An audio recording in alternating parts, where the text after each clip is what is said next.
Ma'am, आप एक ऐसे घराने से आते हैं जहां कहा जाता है कि नीतीश कुमार को बनाने वाला कोई अगर है तो वो सतीश कुमार है। आज सतीश कुमार का नाम कहीं नहीं लिया जाता है, गुमनाम हो गए हैं वो। क्या कहेंगे? पहले तो 15 अगस्त है, 15 अगस्त के मौके पे आप क्या देशवासियों को कहना चाहेंगे? सबसे पहले स्वतंत्रता दिवस की हार्दिक शुभकामनाएं पूरे समस्त देशवासियों को।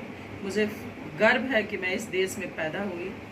मैं आप सबको इस सब के लिए बधाई देती हूँ। और उन जो हमारे बॉर्डर पे जो हमारे वीर सपूत जाति धर्म से ऊपर उठकर जो आज सेवा कर रहे हैं उनके लिए मैं बहुत बहुत शुभकामनाएं उनको। और आपके सवाल का मैं जवाब दे दूँ कि सतीश कुमार, मैं उस 1994 की रैली का मैं गवाह हूँ।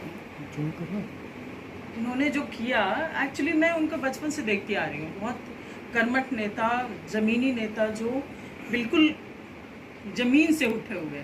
मैं बहुत छोटी से देखती आ रही हूँ उनके आगे पीछे दाएं बाएं। जब वो बहुत ही काफ़ी मतलब उस रैली के उन्होंने जो मेहनत किया और जो उनको क्रेडिट जो श्रेय मिलना चाहिए, बस 2-3 महीने के लिए उनको श्रेय मिला। उसके बाद से वो कहीं पीछे छिप गए। लव कुश समीकरण उन्होंने किया था, फिर रैली लव कुश यानी कोयली कुर्मी को एक करने में भी उनका बड़ा योगदान रहा था। जी जी जी। उस तरह का। उसके बाद अचानक सतीश कुमार का नाम ही गायब हो गया। ये क्या कारण रहा कि वो अब है नहीं पॉलिटिकल में, कहीं उनका नाम नहीं लिया जाता है?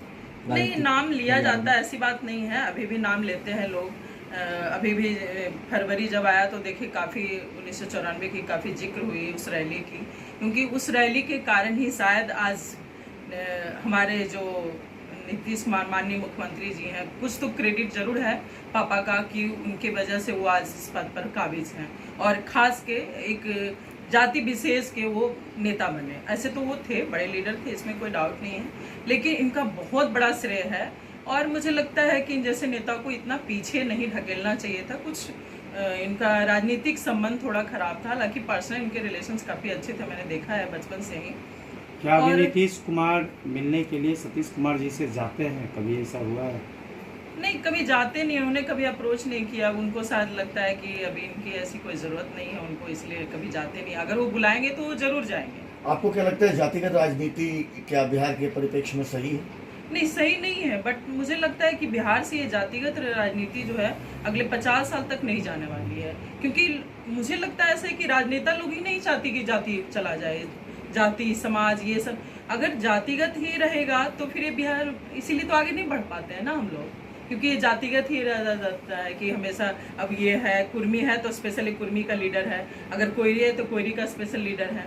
बस लीडर सबके लिए होते हैं, कोई जाति विशेष का लीडर नहीं होना चाहिए। मेरी समझ से ये जातिगत सही नहीं है। लेकिन आपके पापा पे तो टैग लगा कि एक जातिगत नेता है। नहीं, ऐसे नहीं हो, पिछड़ा अति पिछड़ा सबके लीडर थे। मैंने देखा ऐसे नहीं कि वो कुर्मी समाज के अगर लिए पिछड़ा अति पिछड़ा की बात करें तो जिसको आप लोग अग्नि कहते हैं, फॉरवर्ड समाज, वो कहाँ जाए? क्या वो उनके नेता नहीं बन सकते? नहीं, बिल्कुल बन सकते हैं उनके। तो मुझे तो ऐसा लगता है कि बहुत सारे ऐसे फॉरवर्ड जो उनके जितने भी फ्रेंड मैं सुनती हूँ कि सब लोग फॉरवर्ड हैं। तो ऐसा नहीं है कि छोटे छोटे उसमें जो लीडर थे हमारे पापा के साथ इर्द गिर्द सब फॉरवर्ड नहीं थे। तो पापा ने मैंने जो देखा है कि हर समय हर वक्त वो सबको लेके चलते थे। अभी खैर उनकी थोड़ी सी हो सकता है उनका कुछ डिसीजन भी गलत हुआ होगा उसमें, वो पार्टी उन्होंने जो छोड़ा उसके चलते वो थोड़ा पिछड़ते चले गए। तो मुझे लगता है कि इनको भी एक बार कोशिश करनी चाहिए कि एक बार मिलें नीतीश कुमार जी से और संबंध अच्छा बनाएं। शायद मिलने से संबंध अच्छा बनता है। लता राज फाउंडेशन के बारे में आप बताएं। आप एक समाजसेवी महिला भी हैं, तो आप किस तरह से काम करते हैं? क्या शैली है आपका काम करने का? लता राज फाउंडेशन एक्चुअली मैं जिला परिषद का चुनाव लड़ी थी, उसमें मैंने जो गांव का दौरा किया, मैं बहुत कम जाती थी गांव वगैरह, तो उसमें मैं ऑलमोस्ट 15-20 साल के बाद गांव इतना घूमी थी। ऐसे थोड़ा बहुत जाती थी, बट 15-20 साल के बाद मैं लगभग हर गांव हर घर में 6-6 बार घूमी। तो उस गांव की जो मैंने परिस्थिति देखी बच्चों की, कुछ ऐसे गांव था जहाँ पे बच्चे बिल्कुल अनपढ़ थे। आप जाति विशेष की बात करते हैं, पासवान समाज के इतने बच्चे अनपढ़ हैं, मतलब पूरा गांव का गांव बच्चा अनपढ़ था। उसी समय मैंने सोचा था कि लता राज फाउंडेशन मैं एक NGO बनाऊंगी, उसका नाम मैंने ये रखा और मैं बच्चों को भी पढ़ाती हूँ। जो बच्चे बिल्कुल समाज की धारा से कट गए हैं उनको मैं समाज की धारा से जोड़ने के लिए उनको मैं पढ़ाती हूँ, उनको एक शिक्षा का ऐसा हथियार थमाती हूँ ताकि वो आगे चल के देश का भविष्य बदल सकें। और महिलाओं को आत्मनिर्भर बनाती हूँ ताकि अपने बच्चों को पढ़ाने के लिए वो कमाएं, किसी पे डिपेंडेंट नहीं रहे। तो इसी क्रम में जी अभी तक हमारे साथ कम से कम 10 से 15 हज़ार महिलाएं जुड़ी हैं, जिसमें से ऑलमोस्ट हमने 5-6 हज़ार महिलाओं को सिखा दिया। और वो लोग अपना काम शुरू कर दिया। आप कभी जाएं क्षेत्र में जहाँ जहाँ मैं काम करती हूँ, वहाँ जाके आप देखें, बात करें, तब आपको शायद समझ में आएगा। हम तो बोलेंगे तो उतना ज़्यादा आप लोग को समझ नहीं आएगा। कहाँ तक है अभी तो शेखुपुर सराय प्रखंड में बहुत सारा, कम से कम 20-25 चल रहा है हमारा।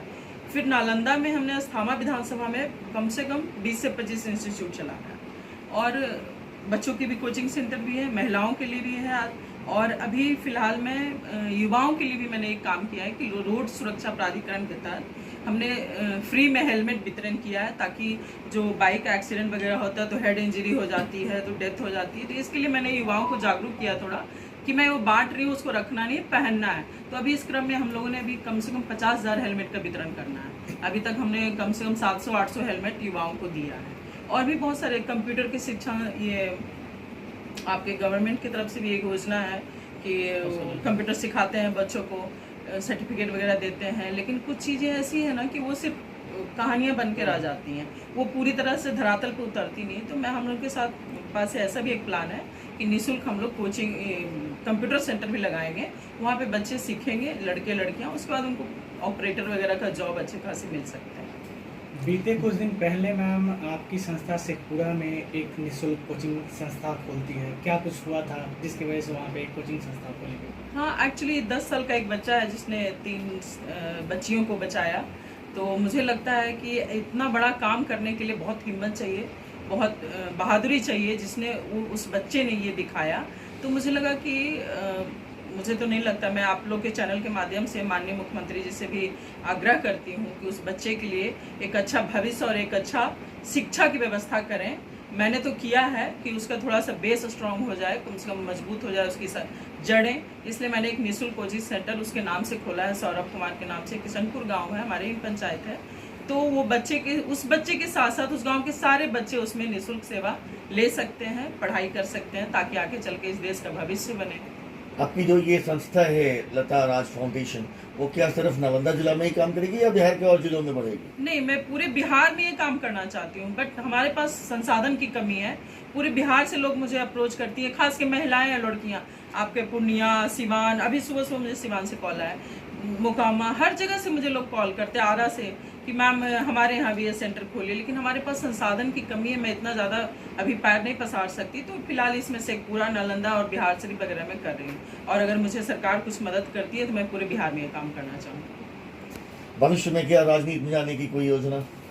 हाँ, योजना तो है हमारी, क्योंकि आपने जब जिक्र किया सतीश कुमार का, तो ऑब्वियस हमारी जो है पॉलिटिक्स में माहौल में ही रही हूँ, तो मुझे लगता है कि अगर हम जैसे लोग को इस क्षेत्र में आना चाहिए, पॉलिटिक्स में सेवा भाव की मतलब मनोभाव होना चाहिए कि हम मुझे सेवा करना है, इसलिए मैं आना चाहती हूँ, बिल्कुल आना चाहती हूँ। अगर मौका मिलता है तो मैं आगे इसी में योगदान दूंगी कि पॉलिटिक्स में अगर कुछ आपको जनता को लीड करने का मौका मिलता है, कुछ पावर मिलता है, तो मैं उनके लिए शायद और बढ़ चढ़ के काम करूँगी।